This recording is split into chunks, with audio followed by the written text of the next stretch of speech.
Hi everyone, welcome to Casual Watch Talks Sunday Social. Hi Paul, thanks for joining us. Hi. Sorry about that, I sent Paul the wrong link. It was totally my mistake. I apologise about that, but thank you so much for joining us.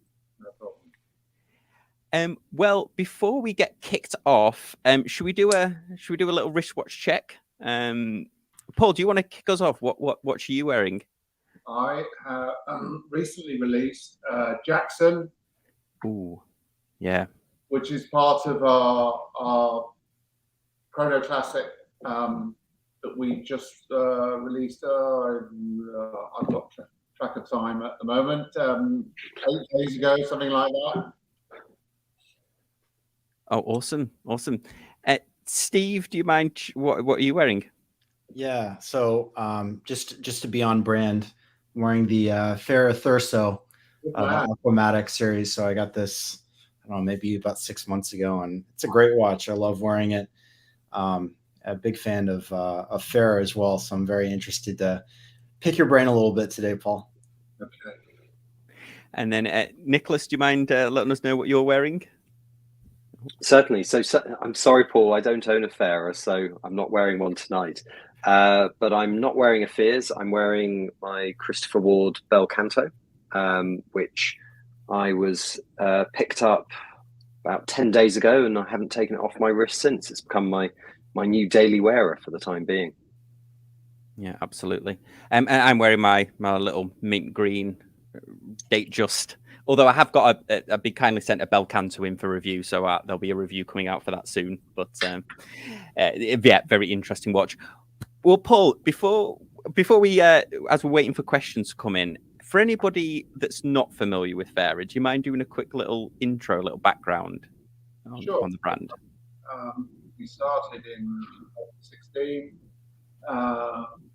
We started with, like a lot of people who start this business in the last 10 years, we started with a quartz range. Quartz range was very successful. So we added the 3 hands automatic in late 16 and pretty much sold it out very quickly, which encouraged us to do more. At that point, it sort of moved from a hobby to business because, sales and interest demanded it so much. We released our landed GMT in April 17, which is our biggest selling model and well known, and sells more than it did when we launched it in 2017. So that's great. Subsequently added chronographs, world timers, got a sort of bit of a taste for a broader range of complications, and the balls just kept rolling since. Now we find ourselves in 2022. We ship all over the world, pretty much like a lot of people, and our biggest market is the US, with 50% of our business in the US. Yeah, awesome. And you're joining us today because we've been discussing your new chronograph that came out, which is just spectacular. I got to see the press kit before it was released. I really like, when I was looking at this, I really particularly like the is that salmon? Do you call that a salmon dial? Or is it? Well, it's copper. Okay. Copper salmon we blended the two. Just like everyone, there is an inclination to make sure that you have something just a little different in every application you do, and that came out as a copper salmon dial with applied raised indices, and that was extremely popular on launch. I believe it took a couple of hours to sell the whole lot. So we're very pleased with that. And then of course the third one is I guess the headline in terms of capture for the color, but the magenta dialed swan, which gets a lot of Instagram action, as you might imagine, due to the color of the dial. Yeah. So was it the copper that sold out first? Did you say, and then the magenta? Yeah. The way this has happened is that I mean, you can see in the case of the Swan, we only had 21 pieces of the Swan. I think again a couple of hours, and that went. We had 43 pieces of the Meredith. The way this is working is that Dupois de Praz is an artisan business. It's a very well established business. It's an artisan business, but like everyone, they're affected by the supply chain disruption, and the complete quantity of movements that we wanted at the time were not fully ready. So, but we had just under 100 watches, so we wanted to put them out, and subsequently they sold out pretty quickly. So we have a second run coming in December. Awesome. It's what I think the colours for me. I wish I was brave enough to go for the copper. I think I would have definitely gone for the Jackson, because that's I'm a big fan of blue watches. And the way that you've got the blue strap with it as well, I think it looks overall very awesome. The Meredith, to me, it reminds me of a Patek, actually, because they do that sort of copper dial, and the way that you've got the Arabic numerals on there as well. Although I like the way that it's obviously got blue on here, which Patek doesn't do on their Arabics. Interestingly enough, we showed these at the New York wind-up show, fantastic show held by the Warner Mount guys. Nicholas was there, so he can sort of validate how great that show was. Oh yeah, it was fantastic. Yeah, outstanding. But interestingly enough, the Jackson was probably picked up just as much as the others. When, like all of these things, when people get into their own home and come to, make their selection, certainly for our business, we tend to sell the more overtly coloured dial first, pretty much always. Oh, that's interesting. So, because you sometimes wonder, I mean, you're definitely known for your colour choices, aren't you? And you sometimes wonder whether the more traditional colours might sell first, but it's actually the opposite. Pretty much on everything. On the cushion case that we did just prior to this, which was a launch we did about a month before, the Mansfield, which is a tea green, actually, an actual colour tea green, that sold out by far the quickest, with the copper and the black the second, and the blue and silver, which you might again sort of make a relationship with the Jackson a little bit more conservative. Although now sold out, it took a little longer than the other two. So definitely, pretty much always the most overt dial sells quicker. And for anybody that's not familiar with Farer, the names aren't picked at random, are they? They're not just sort of random people's names that you pick. They have very significant very significant purpose to the actual design of the watch and the inspiration.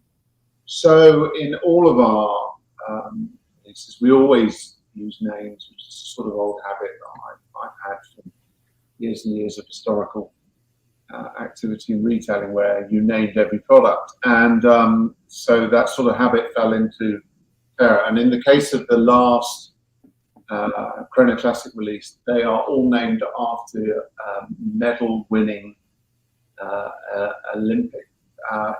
Great British Olympic participants in the 1912 Olympics. And although the chronograph first appeared in the 1908 Olympics, it was one or two. By 1912, because of Longhi, there was pretty much chronographs used across the board for timing of all, and that obviously completely changed the dynamics of the Olympics from, who came first with my eye versus a time. And so we thought it would be cute to name them after a time when Great Britain did exceptionally well in the Olympics. I mean, we haven't done so bad in the last two, but we did exceptionally well there. Yeah, my sister's was a semi-professional cyclist for a while. She never did the Olympics, but she was. We always do really well in the cycling, so she would always boast about the Olympic team, the British Olympic team. Well, we've got some great questions coming in from the audience, but I'll just throw it out to the panel. Nicholas or Steve, did you have any questions? while I'm collecting these few from the live stream comments. I do, if that's all right. Yeah, I think, Paul, one of the things I'm very curious about is when you set out with Farer, did you initially know that sort of color was going to be your trademark, or was this something that just sort of came about naturally, and now it's, obviously a big part of your identity? But did you know initially that this was, what the brand was going to be about when you first created it? Despite being a devotee to the humble shade of navy blue, almost everything I possibly own, actually, my preference is for over color, and I was a very early participant, because I'm unfortunately that old, to be wearing Paul Smith clothing in the 80s. So that sort of British overt use of colour against something perhaps more conservative has always been an appeal to me. The great use of colour in the 60s cars, particularly E-Type and Mini, both of which I have, so always a continuous reference. Did we know we were going to go the direction we have done with colour? I think like anything, once you experiment, you then experiment a bit more and experiment a bit more. And I think what I found frustrating at the beginning, when we, Reventa Hennigs is a great partner, but when we first worked with them, there was a blue, there was a red, there was an orange, and that just wasn't, lighting my fire. So we started because we have a marketing and design sister business over in Primrose Hill in London. You're constantly participating in, if you like, in the creative arts, and so I think it's just natural that use of colour has proliferated in Farer's models as we've grown. Because Steve, you went for one of the bolder newer ones, didn't you? The Aquamatic Sport. You went for the teal. So, yeah. It's got the kind of aquamarine and orange and silver. I think it's kind of an interesting combination. And but honestly, a lot of the other models in that Aquamatic range, I find very appealing as well. And I think it does go back to the color, but it's not just the color; it's the shades. Yeah. The shades are very unusual. They're not shades that you would normally see on a lot of other brands, and so I think that's another thing that appeals. It's not just the color, but it's the shades of the colors. As you mentioned, the Lander, which is your most popular model, it's a very kind of a deep pearlescent, sort of a dark, I guess, aquamarine or sea green or something like that. It's not a color that you typically see on a watch.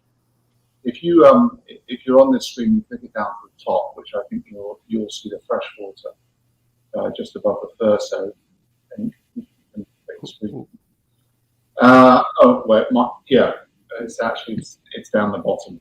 So the Thurso and the freshwater. The freshwater, I'm not quite sure how we managed this, but sat in the office late one night. We had a phone call from the New York Times magazine, and they had found this watch, and they liked the colours of it, so they stuck it on the front of the magazine in a colour shoot of this particular, and it went in one day. So you get some breaks like that.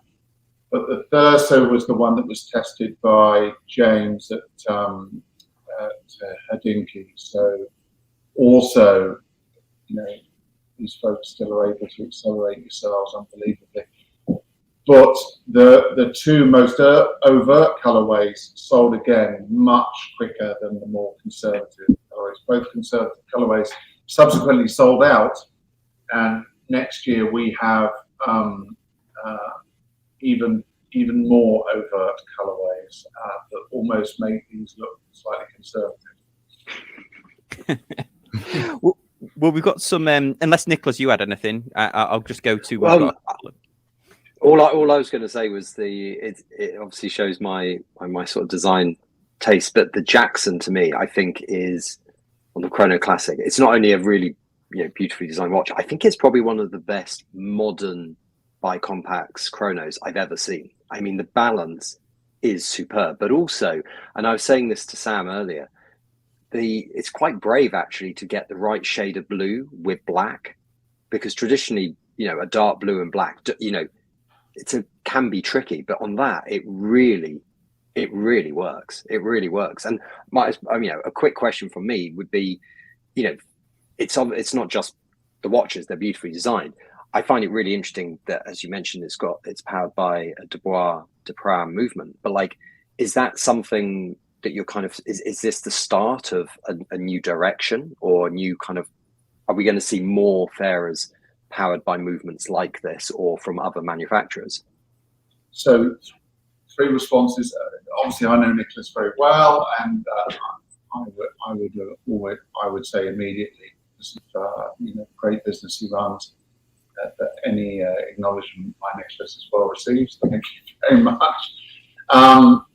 Secondly, the idea, where does blue and black internationally used in one single place so fantastically well?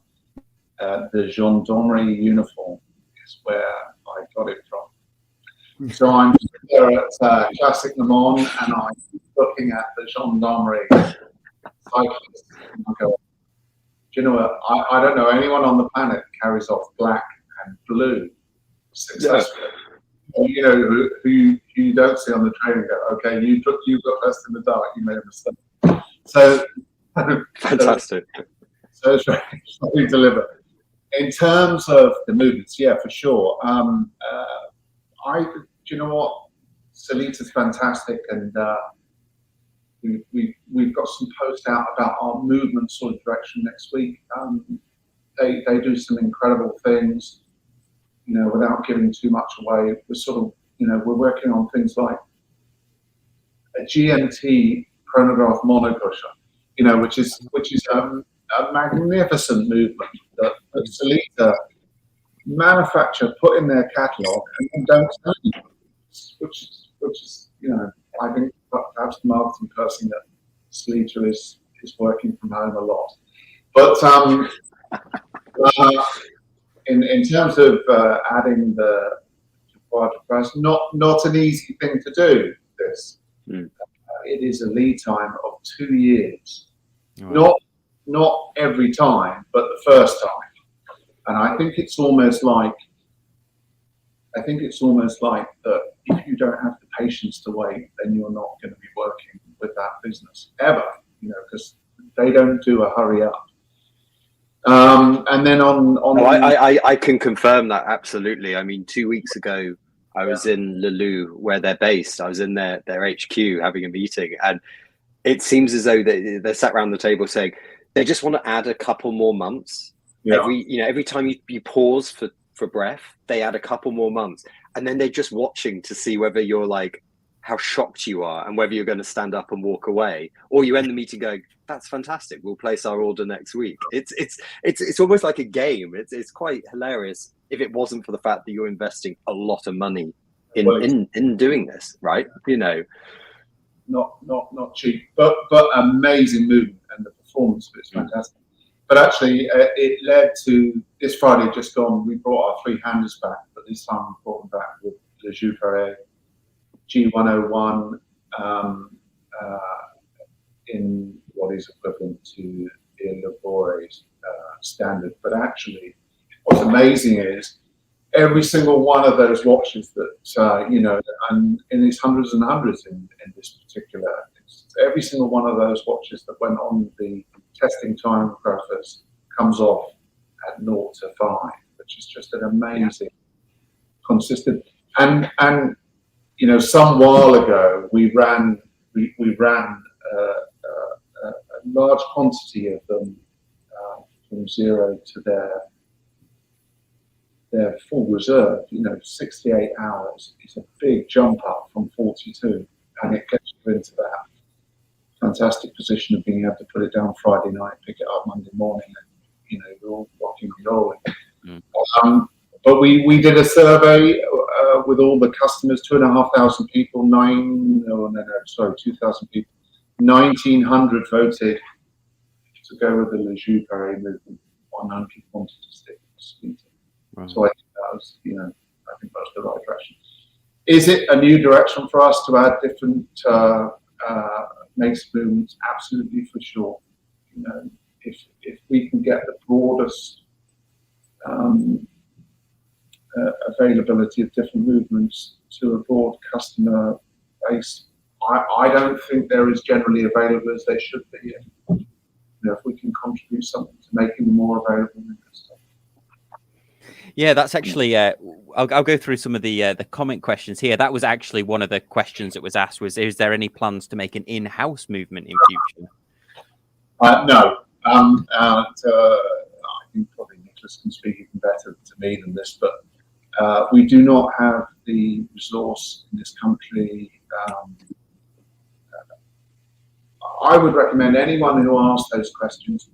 I think a good question for anyone who asks those questions, they should go and visit the Sweetenham factory, because it is mind-boggling when you find that there is just a hairspring room with 40 operatives making hairsprings with lasers. This is a big gig to make movements. They're seriously big tasks. Let's remember that Quad House makes modules for movements.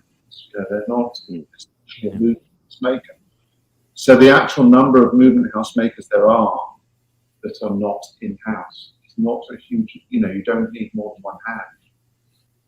Yeah, and that I was just going to add on to that. So with Le Jus Pareil, the day after I visited Dubois, I went to visit them and have an hour-long meeting, placing our order, all of that.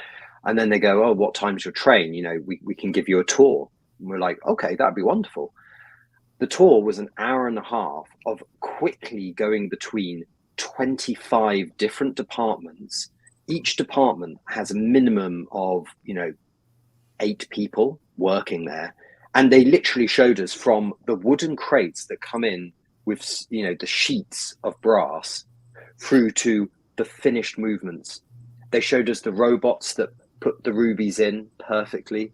The Côte de Genèvre, people are like, "Oh yeah, it's got Côte de Genèvre." No, they put it on a thing, but it's still a human putting it on, setting it up, making sure it's good before setting the machine going. And you're looking at this going, I'm sorry.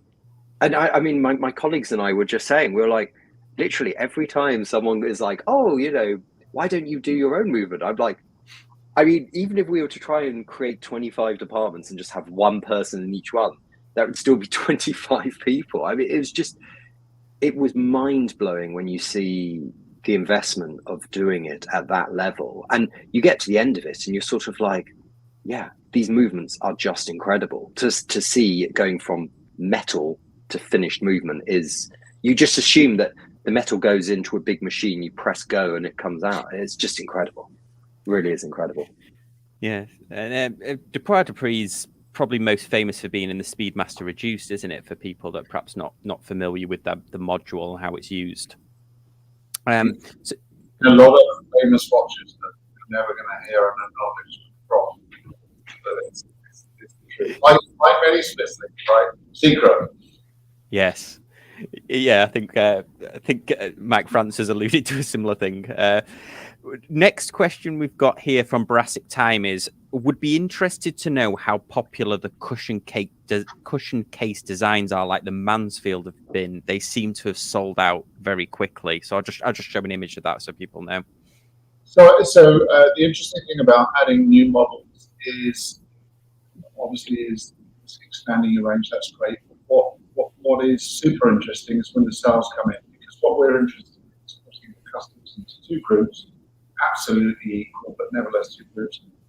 The first is customers we've seen before, and that is very typical for a Farer customer to own 10 watches. So it's not an unusual thing at all. But obviously, an additional interest is to see new customers. What you're looking for. And the cushion case sold to 70% new customers. Wow. And it sold a lot into the Middle East. Specifically the left bridge and the Durham. Mansfield, I think, probably went about half to the Far East and about half to the US, and it didn't last. It didn't last. And then the Lethbridge, we sold more of the Lethbridge. So super quick. This, you know, we expect to sell things, but this was really quick. You know, the Mansfield, I think, today or something like that. So really quick. And it's not easy to get back into these things. It does not take 5 minutes, because you know there's no point buying the same console again. It's just going to frustrate people. We're adding additional dials. The cushion case will actually end up with 8 dials. We currently have 4, so we're going to add 4 more dials. We're also using the case in another model next year, which involves a glowing object in the sky at night. So, yeah, and that's one of the interesting things as well, is there's an incredible amount of work that goes into the cases as well, isn't there, on Farer watches? Because I think that some of the cases, like the Mono Pusher, even have engraving in the side of the case, an engraving pattern. A Harlequin engraved relief with flanged outside, polished flanged outside. You know, initially folks think that might be a separate piece attached to the watch, but it's actually cut straight into the case of the metal.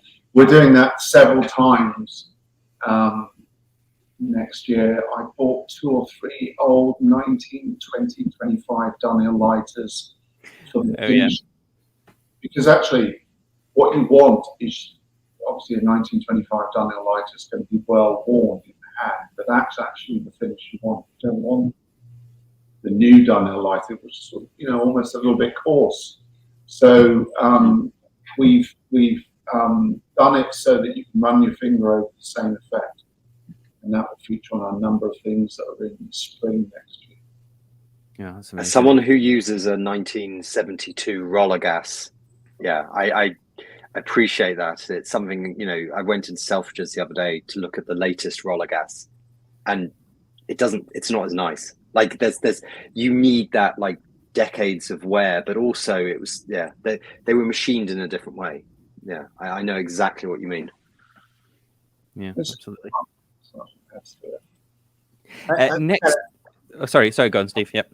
Sorry, I was just maybe wanting to tie into that decades of wear discussion, because Paul, I've theorized that the reason that you used to have this bronze crown on your watches was in homage to these cheap base metal watches that you used to get, where after you used them for a number of years, the plating would wear off, and you would get this sort of dull copper or bronze finish. And I've always been curious, was that the intention of having that? Was that like a cheeky nod to those sort of cheap watches of the past? You've just won the cruise around the world for 5 people. Well done. Oh wow! So I had a Timex Boys watch. We used to call them Timex Boys watches. You know, things moved on, unfortunately. But it was a 32 mil watch, and of course the chrome came off the crown, and that's you know, I was digging watches that, you know, I had a Bell Time watch, things like that. We're digging these watches out of the box back in 2015, and right at the bottom was the Timex with the, you know, with the acrylic glass, and not the greatest chroming in the world, which come off, and I liked it, so we replicated it. But now we use it as a cap, because believe it or not, when we started, we couldn't put a cap on the crown. We couldn't join the two, and they stay together. And when we initially did it on the World Timer, we had a few oops come off, and then eventually, just the bonding of two metals, you know, it's time to figure out. But bearing in mind the circumstances in which you use a watch, there's 100 million things you can't imagine what people are going to do with it. So to get over all of that. But now we're never taking the bronze cap off as far as I look. Yeah, I inherited from my grandfather one of those Timex watches with the chrome off, so that's very close. Those are very, very close to my heart as well. When one that was assembled in Great Britain when they were assembling the Timexes in Great Britain. We've got. Yeah, I've shown it a couple of times on the channel. Actually, I'm actually too afraid to wear it or wind it because I'm worried it'll break. But that's a whole separate thing. Next question we've got. I think this is more of a request than a question. It's bring back the aqua compressor Endeavour. So I think that's more of a statement than a question. Coming back in May with 2 new siblings with it. Okay. Because the aqua compressor, we've pushed a bit upstairs now in terms, not necessarily price, but in terms of a little bit more seriousness in what we've done with the new versions of it, leaving clear room for our Aquamatic, which we're going to develop, I say in a very lofty way, in a similar way that a small brand Nike has developed Jordan, but we're going to develop the Aquamatic, not as a sub brand perhaps, but as a separate family, clearly aimed at sort of gateway fun horological position. Yeah, absolutely. Next one is: are the watches sold in any brick and mortar resellers? Can people go into a store and see them? No, we started off that way in some famous shops in London that have got yellow on them on Oxford Street, and it used to break my heart when I go in and saw the folks that selling your watch, because how do you get that? I guess the passion that you want behind your own brand, they're selling one of a zillion.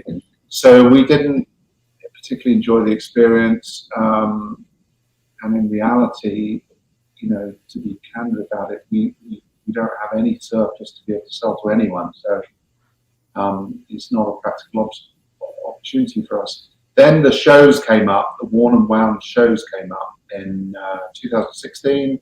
We did our first one in New York, and it occurred to me that then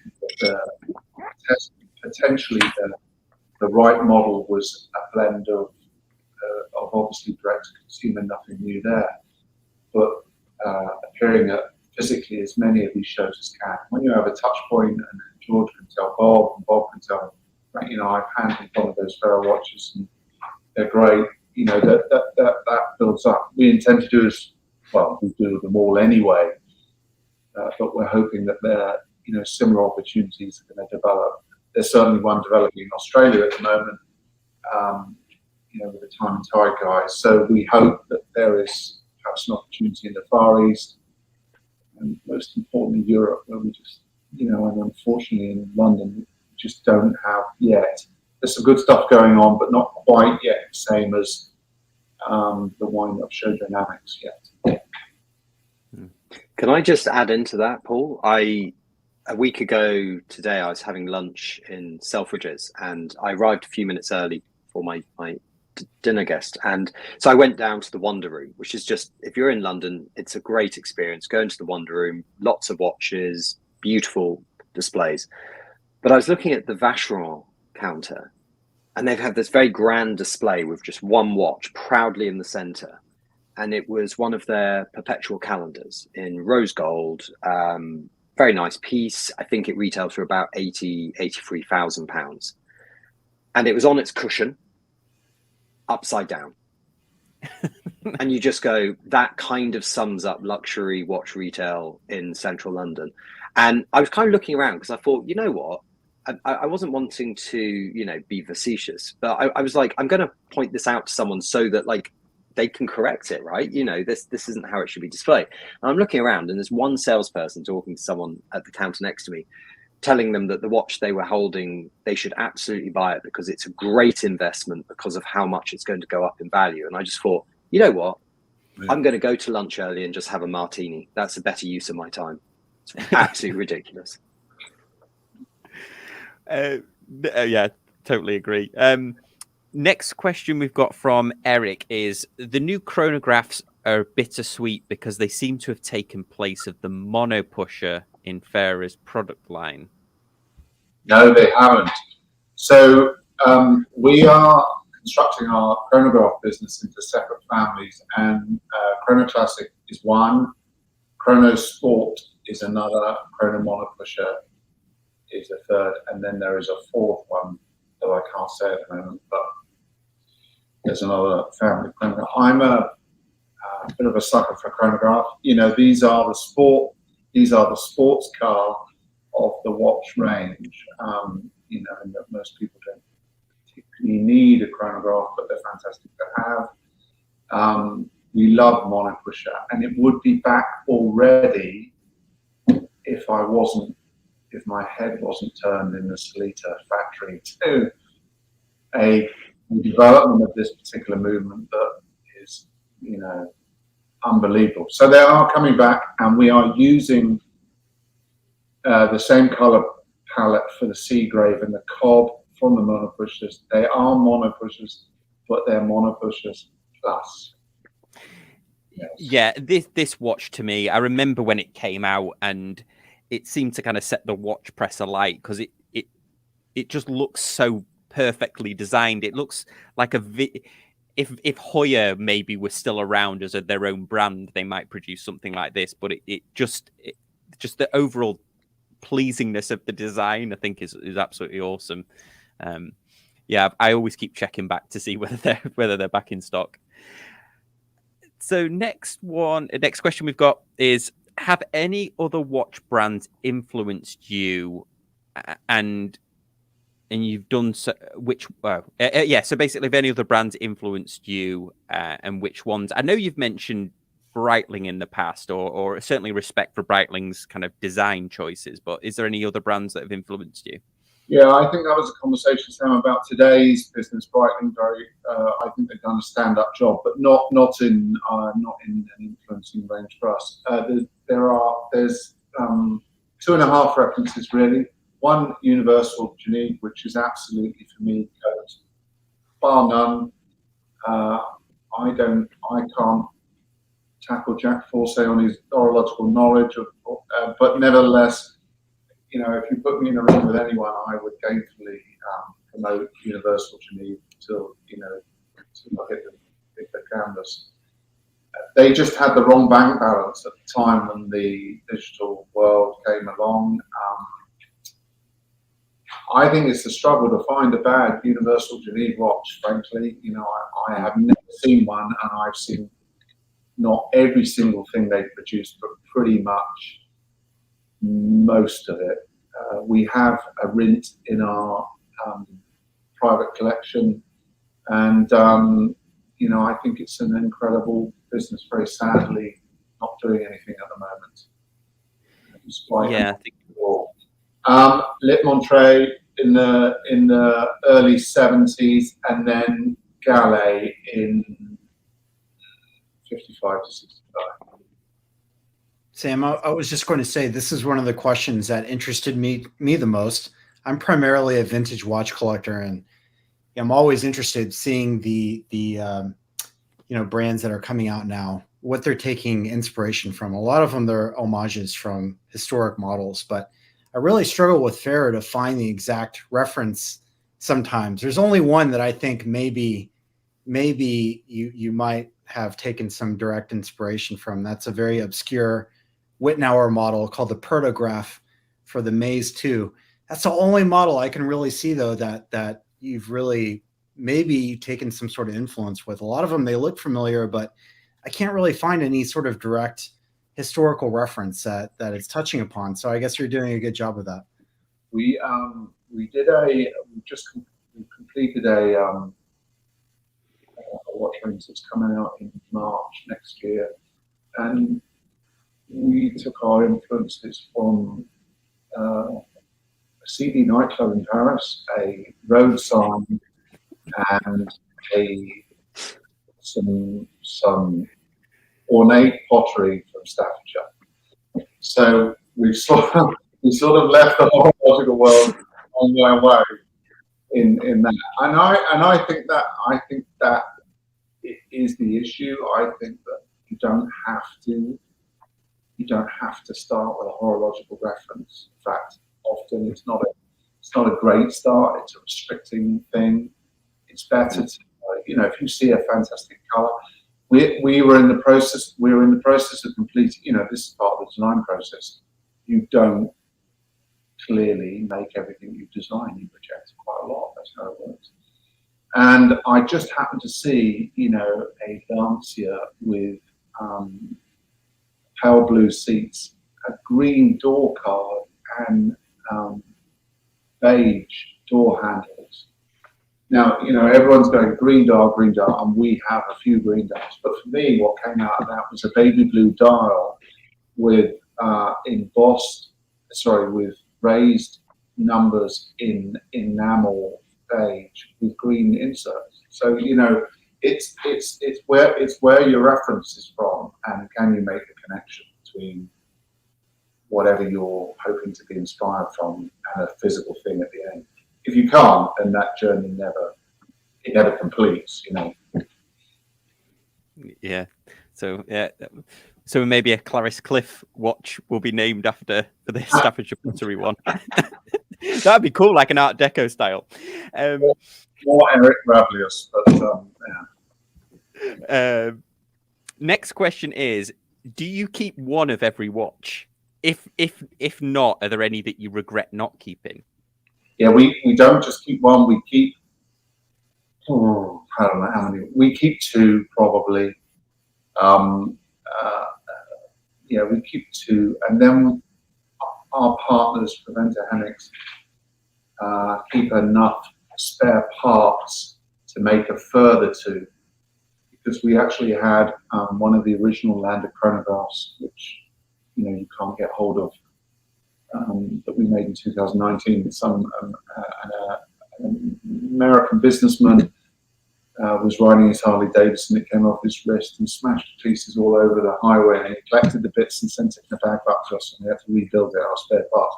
So there's always a good reason to make sure that you have stock, because I'm sure that's going to happen again to someone else. Yeah, absolutely. This one's actually for Nicholas. This next question, it says, are there any Bristol nightclubs that are going to influence Peter's?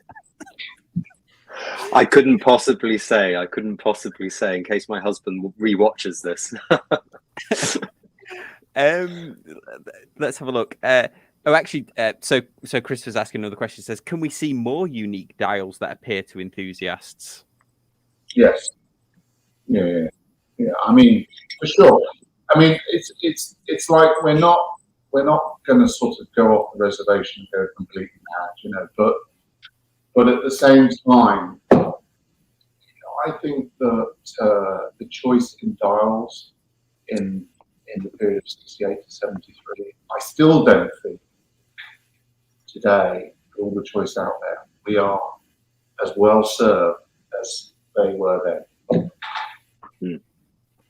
Well, of course, back then they had that wonderful thing of the quartz crisis. They had to be innovative. They had to be daring. They had to try something new, right? And you that's always the thing. They always say it's like during war, things innovate. But it's also like when an industry is in crisis, things will innovate. And you wonder, like, it didn't happen in 08, 09 recession. Everyone went very conservative with watches.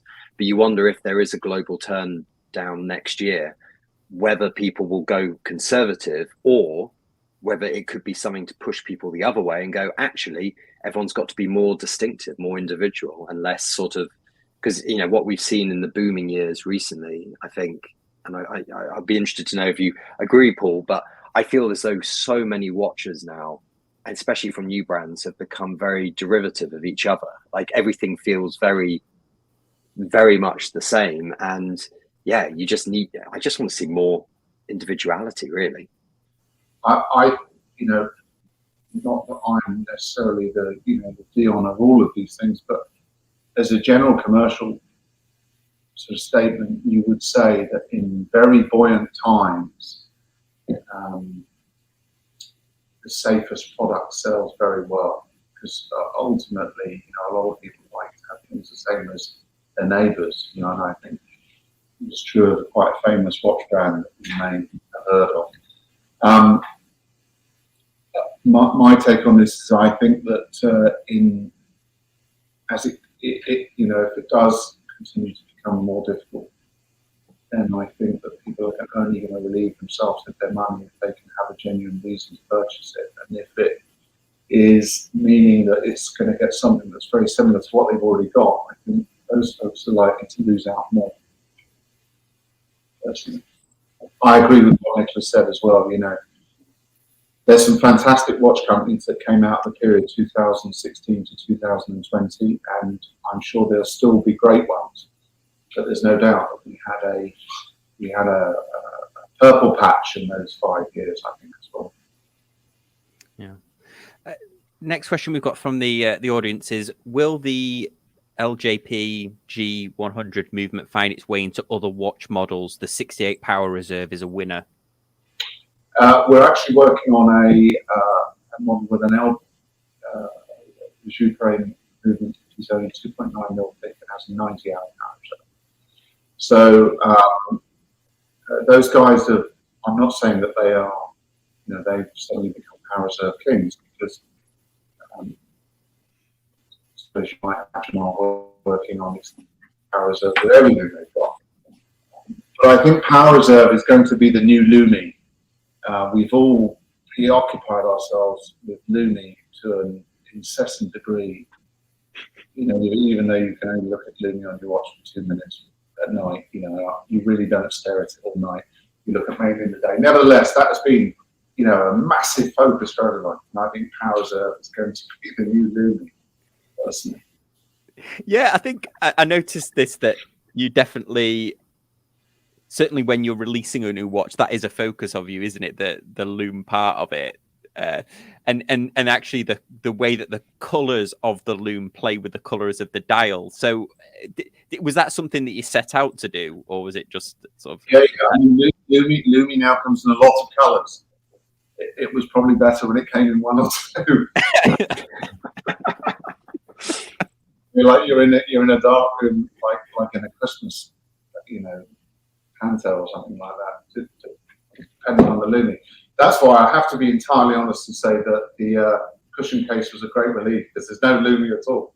So you're able to have a night off from Lumi. Absolutely. I'm just collecting a few more questions. Steve, did you have anything you wanted to ask just while I'm starring a few more? Yeah, I think, one other thing I was curious about, Paul, is, are there certain models or designs that maybe aren't popular that you would love to eventually incorporate into a Farer design? Just off the top of my mind, gold. There's not a lot of gold in your lineup, and so I'm curious if there's something like that, or something else that has always been in the back of your mind, thinking this would be something great for maybe a new trend, but maybe the world isn't ready for it yet. I don't know. For sure, I like precious metal, and I think that where we are is what is reasonably practical for us to absorb in Farer. My particular preference, and something we've had 2 or 3 cases made in, is silver, because I like the effect of Georgian silver. It's not a popular metal to use in watches because it wears out relatively quickly, but nevertheless, working our way down, we have a new case that we've just finished designing, and the movement I've referred to, the Juprane 2.9 90 hour power reserve. This makes the best or most logical combination of elements to consider precious metal, because imagine if you did a monopush from precious metal. I mean, it would be just a ridiculous, and then not likely to be very commercially successful. So we've waited until all the factors combine, and there is a possibility. I don't know if it's going to be gold, probably not. Yeah. We've got another statement here. Love the fact that the Airbus, is that how you say it, is back with an upgraded movement. I was waiting for that. Erebus is another watch with no Lumi. And then we've got a more general question here, which is: have you got any advice on starting a watch company? What should the first steps be? I suppose that's. I think you know what. There's a young man that started a watch company, Studio Underdog. Nicholas knows him very well, and he's caught a lot of attention. What did I like about Richard's approach? He approached lots of people and asked for them advice. He met them. I certainly talked to him a couple of times. I'm sure I know that he's just given them lots of advice.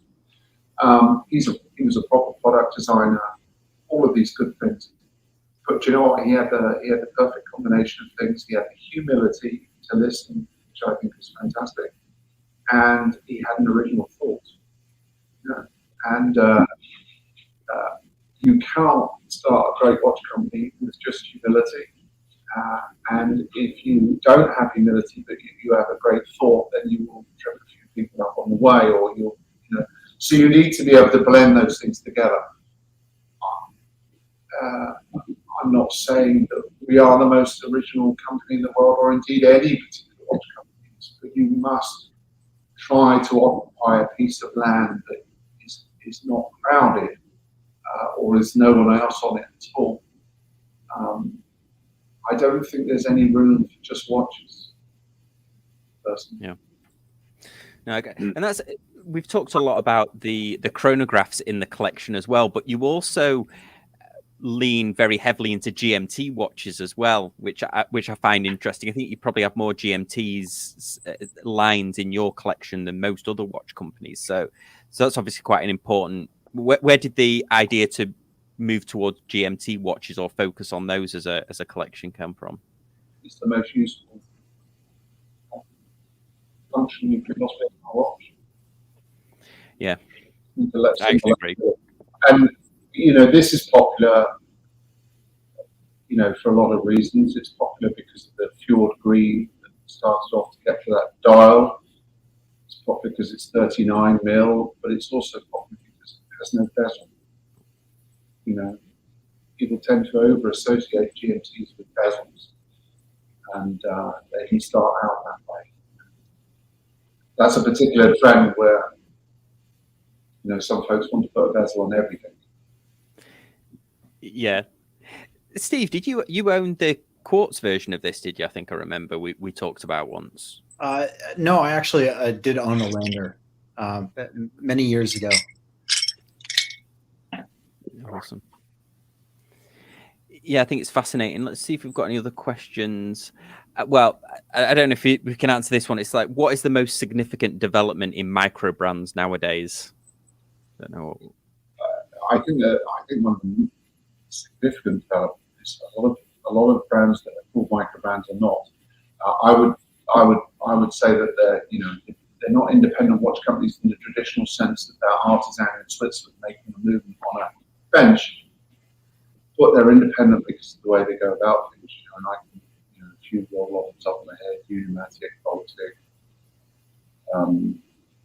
to be good examples. It's not just about scale. It's about your approach and what you do. I think that that micro brands is a sort of double-sided. Sometimes it's positive, sometimes it's negative. To me, it's. I think it's always better referred to the business by their brand name and keep the individual, identity in it. Smaller watch companies, bigger watch companies, whatever you want to consider. But I think the most important development in a lot of them, including the ones I've mentioned, is I don't want to say professionalism in a way that means they're alienated or moving away from their customer, because they're not. Completely reversed. They're very in touch with their customer. But I think they're very well-run businesses, which is very interesting to me. I don't sit and chat to my peer group and go away and go, they're going to crash that car. I go, wow, that was really impressive. Some very impressive people, in these brands that I meet. Yeah. Nicholas, by the way. Well, actually, that's a good. We sort of come into the last few minutes of here. Nicholas, did you have any questions that I might have missed, or Steve? No, I'm not a question, just a total agreement on the point you made before, Paul, about the fact that it's if you're starting a watch brand, like, play to your strengths and work out what area you can exist in. I always, for me, the one comment that helped me more than anything when I was restarting Fears was reading a book by Jim Collins, who's an American, and I think he's an academic, but he's written some very good business books over the years. And it was called The Hedgehog Concept. And the idea is you've got this wily fox who can kill and attack in many, many different ways. And he's trying to kill the hedgehog. And however clever he thinks he is, he'll never get the hedgehog, because the hedgehog does one thing fantastically. He turns into a spiky ball. And it said, basically, when you're looking to set up a business, what's your hedgehog moment? Like, what can you do that makes you a hedgehog? What can you do better than anyone else? And I think, that's the thing. It's you can set up a watch company and bring out one watch. What's really difficult, and the big thing that I will say I've always admired with what you do and what you've done with Farer, is like, you fast forward all these years now, and you're going, 7 years later, it's, there's still fresh ideas, and yet the pieces come out, and you go, if you remove the name from the dial, it's a Farer. Your DNA, your identity is so strong that it's, no one can fault it. And I think that is, I want to say that because I think people take a lot of this sort of thing for granted. And it's like, no. When you run a company, like, it is so difficult to do that. So you don't need me to tell you well done, but I am saying well done.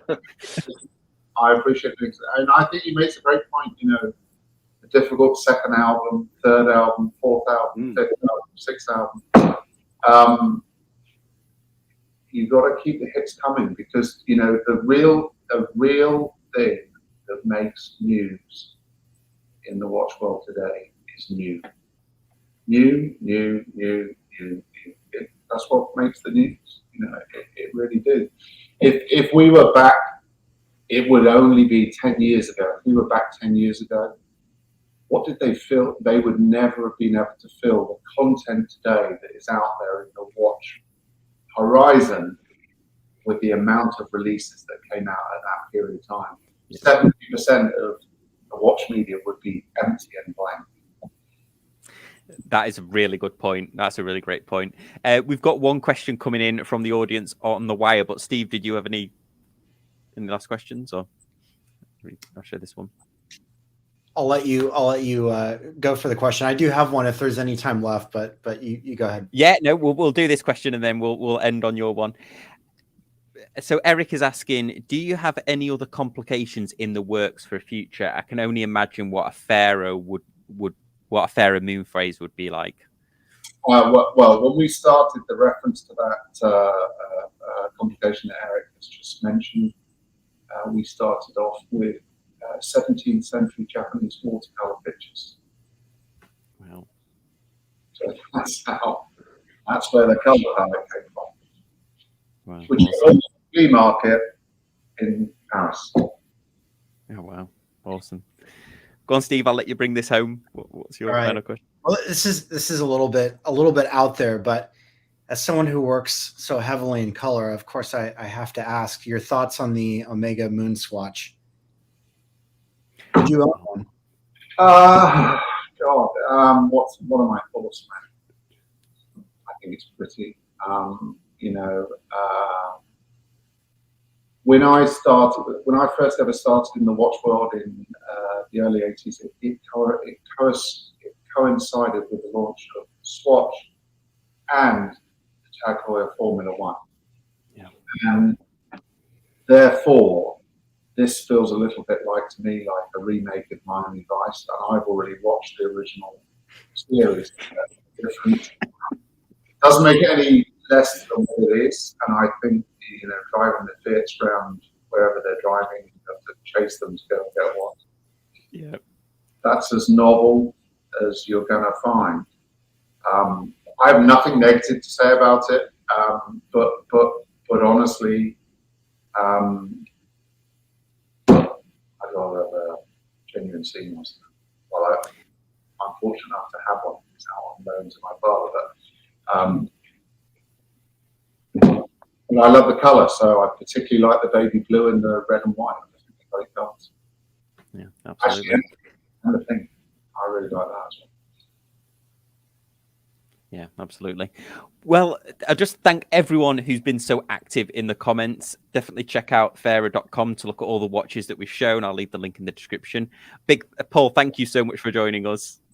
I'm normally in bed at this time of night, by the way, so it's very late. Well, I'll just end the live stream, and then if you just bear with us one more second. So thanks everyone for watching, and we'll see you next time on Casual Watch Talk Live. Thanks everyone. Bye.